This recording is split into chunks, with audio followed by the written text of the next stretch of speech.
कांदिवली लोखंडवाला 120 फूट DP रस्त्याच्या भूमिपूजन सोहळ्यात भाजप आणि शिवसेना आमदारांमध्ये श्रेयवादावरून नाट्याला सुरुवात झाली आहे। शिवसेना आमदार प्रकाश सुर्वे यांच्या हस्ते या रस्त्याचं भूमिपूजन करण्यात आलं, तर भाजपचे अतुल भातखळकर यांचं रस्त्याच्या भूमिपूजन हे उद्या करणार असल्याची माहिती मिळते।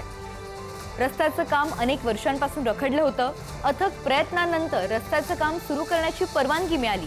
हा मार्ग सुरू झाल्यानंतर हजारो लोकांना फायदा होईल आणि कांदिवली पूर्व लोखंडवाला सिंह इस्टँडकडे जाताना आता लोकांना वाहतूक कोंडीतून दिलासा मिळणार आहे। उपमुख्यमंत्री एकनाथ शिंदे साहेब, देवेंद्र फडणवीस साहेब सर्वांनी आम्हाला प्रचंड मदत केली आहे। तिथल्या डीएमची होत्या कापसे मॅडम, इथले जे पंत अधिकारी आहेत त्यांनी सर्वांनी मिळून इथल्या लोकांना इथेच घरं देण्याचा आम्ही जास्तीत जास्त प्रयत्न केला, त्याला सक्सेस आम्हाला मिळाला आहे।